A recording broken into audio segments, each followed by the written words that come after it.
कैदी नंबर 826 बहुत कम उम्र का लड़का था। उसकी उम्र 18 साल थी। उसके चेहरे पर एक अजीब सा भाव रहता था। ना मैं उसे मासूम कह सकती थी, ना ही चालाक। बस जब मैं उसे देखती तो मुझे लगता कि वो किसी गहरी सोच में डूबा हुआ है। चेहरा बहुत गंभीर था। मुझे उसके लिए सबसे ज्यादा दुख इस बात का था कि वो फांसी की सजा पाने वाला कैदी था। 18-19 साल की उम्र में वो ये दुनिया छोड़कर जा रहा था, जबकि उसके लिए ये दुनिया अभी खुली ही नहीं थी। वो तो बहुत कम उम्र का लगता था। मेरा उससे पूछने को मन करता था कि तुम्हें किसकी वजह से, किस अपराध की वजह से ये सजा मिली है कि दुनिया की इतनी खुशियां छोड़कर तुम परलोक की यात्रा पर जा रहे हो। मगर उसके चेहरे पर इतनी उदासी होती कि मेरा उससे बात करने से भी दिल घबराता था। मेरा नाम तनु है। पेशे से तो मैं एक इंस्पेक्टर ही थी। पुलिस में काम करने वाले लोगों की तरह मेरा दिल भी कठोर था। मगर इस कैदी को देखकर मेरा दिल पिघल जाता और दिमाग सवालों से भर जाता।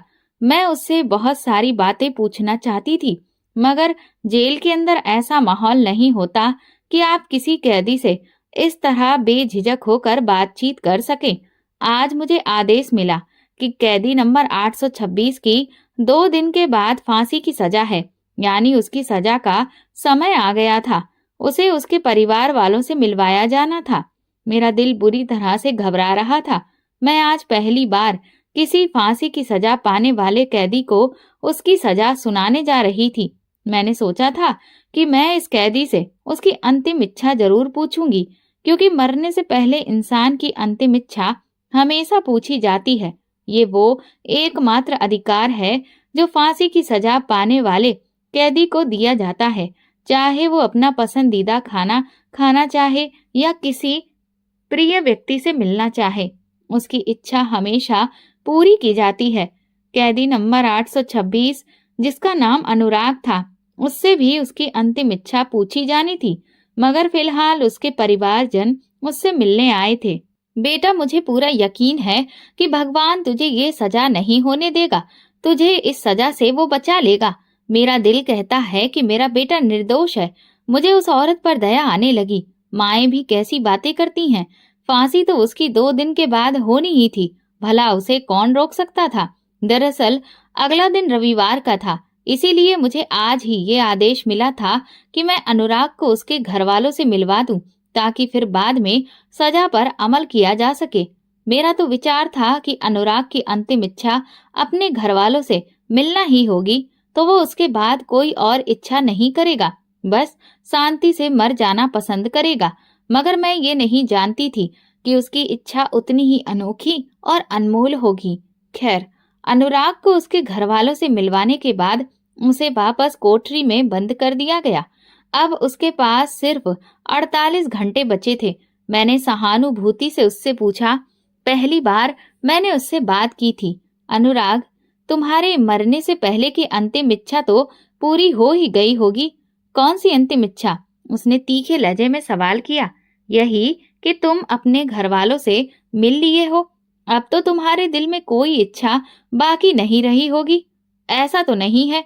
मेरी एक अंतिम इच्छा जरूर है और मैं इसे पूरा करना चाहता हूँ। अनुराग ने बड़े ही आत्मविश्वास से जवाब दिया था। क्या इच्छा है तुम्हारी? मुझसे वादा करो कि तुम लोग मेरी इच्छा पूरी करोगे। हाँ हाँ, पूरी करेंगे, जरूर करेंगे। ये तुम्हारा अधिकार है। मैं उसकी कम उम्र पर दया खाकर बोली। तो फिर ठीक है, मुझे किसी बड़े अधिकारी के सामने पेश करो। मैं अपनी इच्छा का इजहार ऐसे नहीं करूंगा। बहुत खास इच्छा है मेरी और मैं जानता हूँ कि तुम इसे किसी तक नहीं पहुंचाओगी। उसकी बातों से मुझे गुस्सा तो आया, मगर क्योंकि वो फांसी की सजा पाने वाला कैदी था, मैंने सोचा जाने दो, बेचारा बस 2 दिन का ही तो मेहमान है। मुझे इससे दुश्मनी करके क्या मिलेगा। मैंने एसपी साहब के सामने अनुराग को पेश कर दिया। बोलो बच्चे, तुम्हारी क्या इच्छा है? अंतिम इच्छा बता दो अपनी। मेरे लिए ये हैरानी की बात थी कि एसपी साहब इतनी नरमी से फांसी की सजा पाने वाले कैदी से कैसे पेश आ सकते थे, मगर शायद वो भी उसकी सच्चाई से वाकिफ होंगे। अक्सर यहाँ पर ज्यादातर कैदी ऐसे ही थे जिनका अपराध छोटा और सजा बड़ी थी, जबकि बड़े बड़े अपराध करने वाले आजाद घूम रहे थे।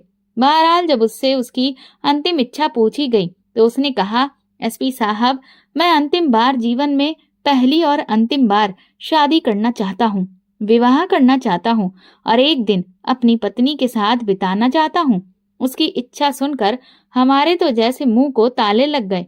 एसपी साहब ने बुद्धिमानी से काम लिया। देखो बच्चे, तुम्हारी शादी तो हम करवा दें, मगर तुमसे शादी करने के लिए तैयार कौन होगा? बहुत कम समय है।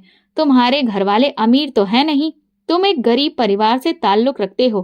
क्यों एक मौका जाया कर रहे हो? कोई और चीज बता दो। खाना पीना, किसी से मिलना जुलना, हम तुम्हारे लिए सब कुछ करने को तैयार हैं, क्योंकि तुम्हारी हालत देखकर हमें दुख हो रहा है।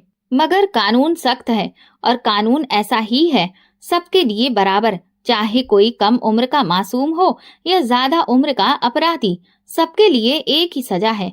मैं नहीं जानता कि तुम्हें सजा क्यों हुई। तुम्हारा मामला सबसे ज्यादा उलझा हुआ है, मगर ये सच है कि अब तुम फांसी की सजा पाने वाले कैदी हो, तो बेवजह तो नहीं हुए हो। तुम्हें किसी वजह से ये सजा मिली है। अब तुम किसी समझदारी वाली इच्छा का इजहार करो तो हम पूरी भी कर देंगे। लेकिन मैं यकीन से कह सकता हूँ कि तुमसे कोई शादी के लिए राजी नहीं होगा, और फिर हम तुम्हारी शादी कैसे करवाएं? अनुराग बड़े संतोष से बोला, एसपी साहब, मैं कब आपसे ये कह रहा हूँ कि आप मेरी शादी करवाएं। मैं आपको एक ऐसा तरीका बताता हूँ कि मेरी शादी खुद ब खुद घोषित कर दी जाए कि अनुराग किसी महिला से शादी करना चाहता है जो कि एक दिन के लिए मृत्यु दंड से पहले उसकी दुल्हन बन सके। अब ये बात थी तो बड़ी अजीब, मगर अनुराग ने हमसे वादा लिया कि अगर कोई महिला इसके बाद भी मुझसे विवाह करने को तैयार हुई तो आप रोकेंगे नहीं और सुबह होने तक वो मेरे पास ही रहेगी। अनुराग की बुद्धिमानी ने हमें भी परेशान कर दिया था। उसकी तेज तर्रार जवाबी बातें ऐसी थीं कि हम लोग हैरान हो गए। हमने कहा, ठीक है, हम घोषणा तो करवा देंगे, मगर हमें इतना विश्वास है कि तुमसे शादी करने कोई नहीं आएगा। कोई महिला अपना भविष्य क्यों बर्बाद करेगी? एक दिन के लिए क्यों दुल्हन बनेगी? अपने परिवार से क्यों झगड़ेगी? खैर, अनुराग ने मेरी कोई बात नहीं सुनी। कहने लगा, बस अब घोषणा करवा दे, मेरी यही इच्छा है। उसके बाद अगर कोई ना आया तो मैं कोई और इच्छा नहीं करूंगा, फिर मुझे भले ही मृत्यु दंड दे दिया जाए। हमने अनुराग की इच्छा के अनुसार आसपास के सभी इलाकों में घोषणा करवा दी। साथ में ये भी बताया कि वो मृत्यु दंड का कैदी है। 2 दिन के बाद उसे उसके अपराध की सजा में फांसी दे दी जाएगी और वो इस दुनिया से चला जाएगा। अगर कोई महिला फिर भी उससे शादी करना चाहती है तो फिर वो थाने में आ जाए, वहां से उसे जेल पहुंचा दिया जाएगा। हमें तो ये मजाक ही लगा था। हमने तो उसकी इच्छा पूरी कर दी, मगर ठीक 1 घंटे के बाद सिपाही अनिल ने बताया कि जेल में एक महिला आई है जो कि दुल्हन की वेशभूषा में है और उसके साथ पुरोहित भी है। मुझे ये बात बहुत हैरान करने वाली लगी। मुझे लगा कि शायद यूं ही कह रहे होंगे, पर जब मैं और एसपी साहब बाहर गए तो ये देखकर हैरान रह गए कि सामने एक युवा लड़की खड़ी थी जिसकी उम्र बमुश्किल 17 से 18 साल होगी। वो पूरी तरह से तैयार थी और उसके साथ पंडित यानी पुरोहित भी थे। पुरोहित को देखकर ऐसा लग रहा था कि उन्होंने इस लड़की का विवाह करवाने की सहमति दे दी है। उनके पास विवाह का पंजीकरण पत्र भी था, जबकि लड़की बहुत अच्छे से तैयार थी। लड़की का श्रृंगार और उसकी तैयारी देखकर लग रहा था कि ये सब तो इसने पहले से ही तय कर रखा है। अब मुझे अनुराग पर संदेह होने लगा था कि उसने ऐसी इच्छा क्यों जताई। एक दिन के लिए उसे अपनी दुल्हन से मिलकर क्या मिलेगा? ये महिला कौन है? मैंने पुरोहित से पूछा। जी मुझे नहीं पता, ये मेरे पास आई थी इसी तरह दुल्हन के वस्त्र पहने हुए। बोली कि मुझे जेल लेकर चलो, मैंने अनुराग से विवाह करना है। मुझे नहीं पता जी इसके मन में क्या है। मैंने तो इसे समझाया कि ऐसा मत करो, मगर ये समझने को तैयार ही नहीं थी। कहती है कि मुझे अनुराग से ही विवाह करना है। मैं इसे बता चुका हूँ कि वो मृत्यु दंड का कैदी है, 2 दिन बाद उसकी मृत्यु निश्चित है, मगर ये मानती ही नहीं। कहती है कि कोई बात नहीं, भले ही मैं एक ही दिन अनुराग के साथ रहूं, मगर मेरी भी इच्छा पूरी हो जाएगी, क्योंकि मैं अनुराग से सच्चा प्रेम करती हूँ। हमें नहीं पता था कि अनुराग को कोई लड़की इतना चाहती है कि उसके लिए सब कुछ छोड़ने को तैयार है। बात बड़ी अजीब थी, लेकिन खैर, हमारा काम तो उसकी इच्छा पूरी करना था। हमने किसी बात पर कोई आपत्ति नहीं जताई। पुरोहित को बुलाया गया। अनुराग को उसके कैद खाने से बुलाकर बाहर कार्यालय में बिठा दिया गया। पुरोहित ने विवाह संपन्न कराया।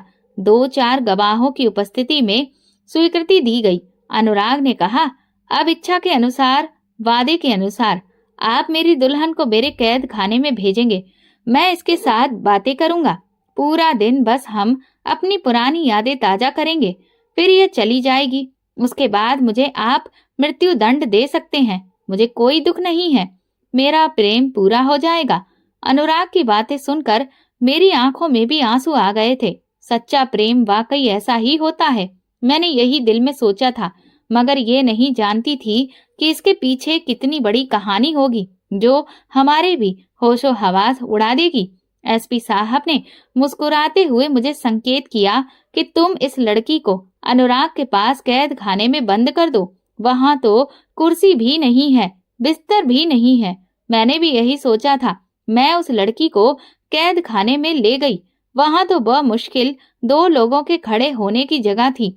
मैंने उन दोनों को कैद खाने में बंद कर दिया और फिर बाहर आ गई। मुझे लगा था कि थोड़ी देर के बाद वो लड़की परेशान हो जाएगी, मगर मुझे हल्की हल्की आवाजें आने लगीं। ऐसा लग रहा था कि कोई कुछ खोलने की कोशिश कर रहा है। मुझे संदेह हुआ कि शायद कैद खाने का दरवाजा तोड़ने की कोशिश की जा रही है, मगर मैं निश्चिंत थी। मैं जानती थी कि कैद खाने का दरवाजा खोलना इतनी आसान बात नहीं है। मेरी कोशिश यही थी कि अनुराग अपनी आखिरी बातें अपनी प्रेमिका से कर ले। मुझे उन दोनों में फिलहाल कोई दिलचस्पी नहीं थी कि वे क्या बातें कर रहे थे। ना ही मैंने सुनी, ना उन पर ध्यान दिया। मुझे निश्चिंत करने के लिए बस एक ही बात काफी थी कि कैद खाने पर एक मजबूत ताला लगा हुआ था और उस ताले को कोई भी चाहकर भी नहीं खोल सकता था। काफी देर गुजर गई थी। मुझे नींद आने लगी। तभी मुझे कैद खाने से थोड़ी सी चीखने की आवाज आई। मैं तुरंत वहां पहुंची तो वो लड़की जो अनुराग से विवाह करके यहाँ आई थी और कैद खाने में बैठी हुई थी, उसने कहा, मुझे यहाँ से निकाल दिया जाए। अब मैं अनुराग के साथ 1 मिनट नहीं रह सकती। मुझे लगा कि शायद अनुराग ने इस लड़की के साथ कोई बुरा व्यवहार किया होगा। उसने कहा, मेरे परिवार वाले मेरा इंतजार कर रहे होंगे, मुझे घर जाना है। मैंने जल्दी जल्दी कैद खाने का दरवाजा खोला, उस लड़की को बाहर निकाला और वापस ताला लगाकर अनुराग को फिर से बंद कर दिया। फिर मैं अपने कमरे में आ गई। मुझे इस बात का जरा भी अंदाजा नहीं था कि जब मैं सुबह उठूंगी तो एक तूफान मेरा इंतजार कर रहा होगा। एसपी साहब ने मुझसे कहा, वो मृत्यु दंड वाला कैदी 826 कहाँ है? मैंने कहा, वो अपने ही कैद खाने में होगा। आप ऐसा क्यों पूछ रहे हैं? एसपी साहब बोले, मुझे तो कहीं नजर नहीं आ रहा। मैंने एक दूसरे सिपाही को भेजा था कि वो अनुराग को लेकर आए। तुम जाकर कैद खाने नंबर 826 में देखो कि वो कहाँ है। कहीं तुमसे कोई गलती तो नहीं हो गई।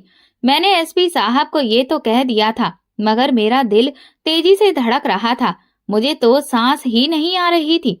अगर वो कैदी कहीं गायब हो गया या उसने मुझे कोई चालाकी दिखा दी तो मैं क्या करूंगी?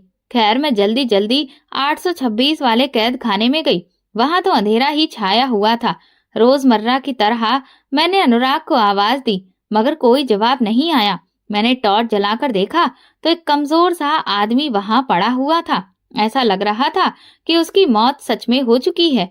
मैंने जल्दी से कैद खाने का दरवाजा खोला, मगर जब मैंने उसे हाथ लगाया तो फिर मेरी रूह कांप चुकी थी। इतने में एसपी साहब भी पहुंच चुके थे। उन्होंने भी उस आदमी की तरफ देखा तो उनके भी होश उड़ गए। एसपी साहब मुझे डांटने लगे, तुम में इतनी समझ नहीं है। तुम्हें यहाँ काम करते हुए इतना समय हो गया, मगर अभी तक तुम्हें लोगों की चालाकी का अंदाजा नहीं हुआ। शर्म आनी चाहिए तुम्हें। पता नहीं तुम्हारा ध्यान कहाँ रहता है। अब अगर किसी लापरवाही की वजह से मुझ पर दबाव पड़ा तो उसका असर सिर्फ तुम पर होगा। एसपी साहब मुझे लगातार सुनाते जा रहे थे और मेरा दिल चाह रहा था कि सामने बैठी लड़की को मैं झकझोर दूं। इतना बड़ा धोखा! जो हमारे साथ हुआ उसे किसी भी हालत में भुलाया नहीं जा सकता था। मैंने तो सोचा था कि ये लड़की जो दुल्हन बनकर अनुराग से मिलने आई थी, प्रेम में दीवानी थी, मगर मैं ये नहीं जानती थी कि अनुराग ने इसे हमें बेवकूफ बनाने के लिए इस्तेमाल किया था। वो खुद दुल्हन के भेष में निकलकर जेल से भाग गया था और हमारे सामने इस लड़की को छोड़ गया था। अब इस लड़की को मृत्यु दंड तो हम दे भी नहीं सकते थे, क्योंकि मृत्यु दंड का हकदार तो वही होता है जिसे अदालत ने दोषी ठहराया हो। अब इस लड़की को हम क्या कह सकते थे, जबकि ये लड़की पुरुषों के कपड़ों में हमारे सामने बैठी थी। आप लोगों ने अनुराग के साथ अच्छा नहीं किया। वो मृत्यु दंड का हकदार नहीं था। ये बात तो समय ही साबित करेगा। उस लड़की ने आंखों में आंखें डालकर मुझसे ये बात कही तो मुझे उस पर और भी गुस्सा आने लगा, मगर मैं कुछ नहीं कर सकती थी। एसपी साहब ने आदेश दिया कि अब अनुराग को जल्द से जल्द ढूंढा जाए, वरना 2 दिन बाद हम क्या जवाब देंगे। हमें उसे मृत्यु दंड देना था, फांसी के फंदे तक पहुंचाना था, और वो हमें चकमा देकर भाग गया। ये बहुत शर्म की बात है। मुझे तुम्हारी ड्यूटी पुरुषों की जेल में लगानी ही नहीं चाहिए थी। औरत औरत ही होती है, वो पुरुषों को नहीं समझ सकती। एसपी साहब मुझे तरह तरह की बातें सुना रहे थे। मेरा दिल बेचैन हो रहा था। मैं समझ नहीं पा रही थी कि इतना बड़ा धोखा मेरे साथ कैसे हो सकता है। मैंने एक आदमी पर भरोसा किया, एक लड़की पर दया की और उसका विवाह करवाया, और उसने मेरी ही आंखों में धूल झोंक दी। अब हमारे पास सिर्फ एक ही रास्ता था, या तो हम इस लड़की के माता पिता तक पहुंचे या फिर अनुराग को ढूंढे। अनुराग रात के अंधेरे में कहाँ गया था, हमें इस बात का जरा भी अंदाजा नहीं था, क्योंकि वो यहाँ से सुबह के 4 बजे निकला था। मगर मुझे उस लड़की पर आश्चर्य हो रहा था। अब मेरी दिलचस्पी का केंद्र वो लड़की बन गई थी। आखिर वो लड़की अनुराग की जगह बैठने पर कैसे तैयार हो गई? कैसे उसने अनुराग को अपना पति भी मान लिया? कैसे उसने ये सोच लिया कि अनुराग के हिस्से की फांसी उसे दे दी जाए? इतना प्रेम किसी अपराधी से तो नहीं किया जा सकता। अगर अनुराग इतना बुरा होता तो ये लड़की उससे इतना प्रेम कैसे करती? मैंने उससे उसके माता पिता के बारे में पूछा तो उसने मुझे स्पष्ट रूप से बता दिया कि वो सर्वेश की बेटी है। सर्वेश पास के गांव में रहता था।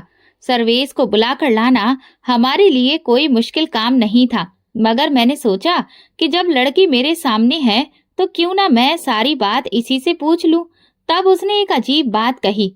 मैं अनुराग भाई के बारे में एक एक बात आपको सच बताने के लिए तैयार हूँ। मैंने आश्चर्य से उसे देखा। वो अपने पति को भाई कह रही थी। क्या कहा तुमने? अनुराग भाई? क्या तुम उसे भाई मानती हो, या रिश्ते में वो तुम्हारा भाई लगता है? तुम लोगों ने ये नाटक किया है। नहीं, वो रिश्ते में मेरा भाई नहीं लगता, मगर मेरे भाइयों के जैसा है। प्रेम मैं उनसे जरूर करती हूँ, मगर मेरा प्रेम ऐसा नहीं था कि मैं उन्हें भाई मानूं। तो फिर तुमने ये सब क्यों किया? तुमने उससे विवाह क्यों किया? क्या वजह थी? क्या तुमने हमें धोखा देने के लिए, अनुराग को यहाँ से भगाने के लिए ऐसा किया?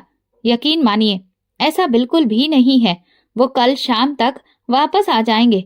वो मुझे यहाँ इस हालत में कैसे देख सकते हैं? और जाहिर है अब तो उन्होंने मुझसे विवाह कर लिया है। मैं उनकी जिम्मेदारी हूँ। वो इस जिम्मेदारी को कभी भी छोड़कर डरपोकों की तरह भागेंगे नहीं। वो पीठ दिखाकर भागने वालों में से नहीं है।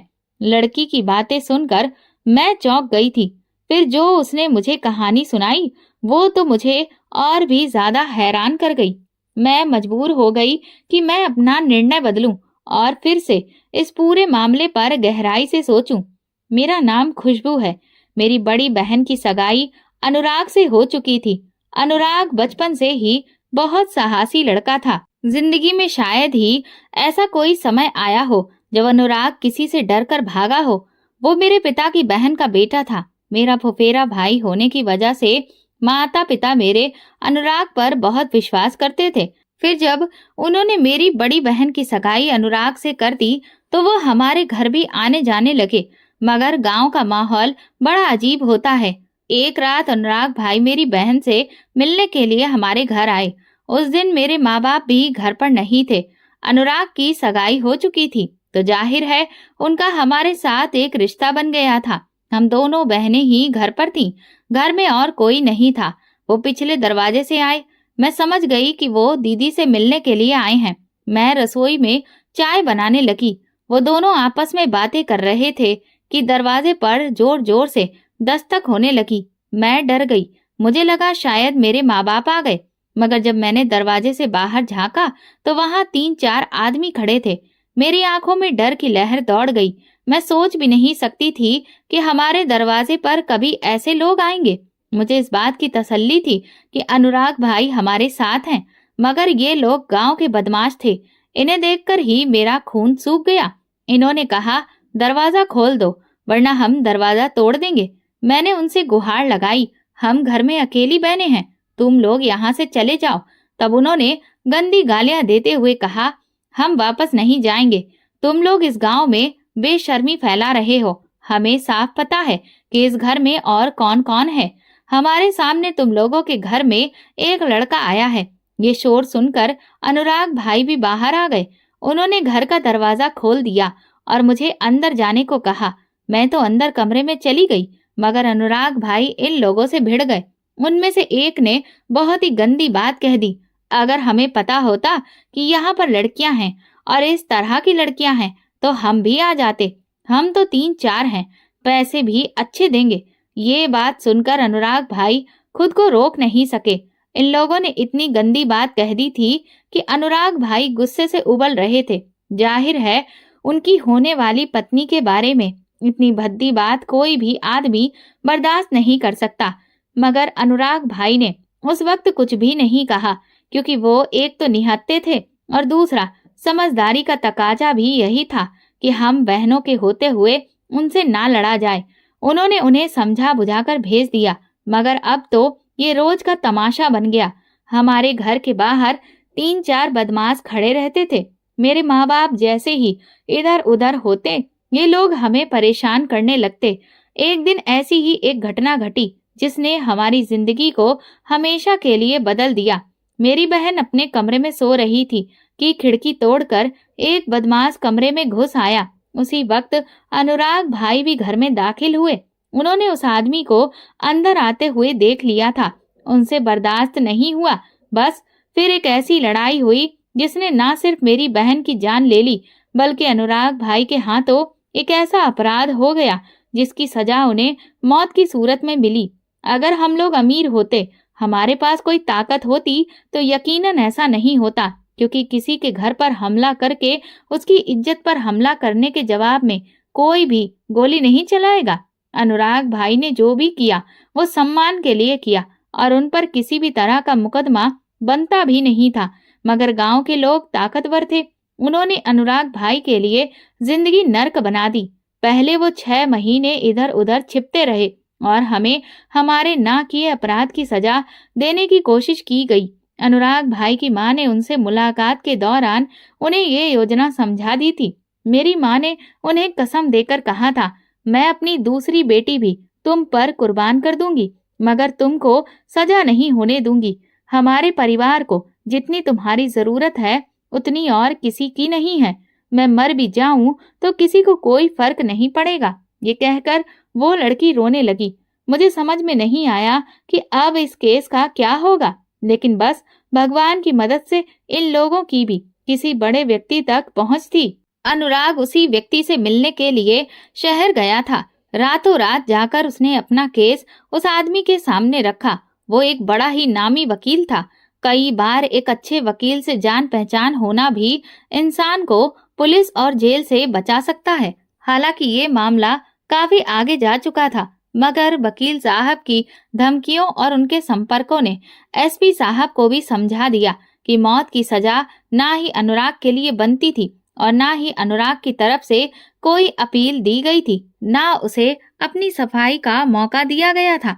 फिर केस चला और उसके बाद अनुराग सम्मान पूर्वक रिहा हो गया, क्योंकि वो निहत्था था।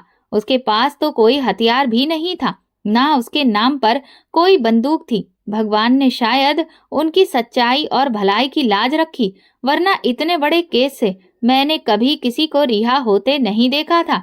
दोस्तों, अगर आपको हमारी कहानी पसंद आई है तो कमेंट करके जरूर बताइए। वीडियो को लाइक करें और ज्यादा से ज्यादा शेयर करें। अगर आप चैनल पर नए हैं तो सब्सक्राइब जरूर करें और नोटिफिकेशन बेल को दबाएं ताकि अगली अपडेट सबसे पहले आपको मिले। धन्यवाद।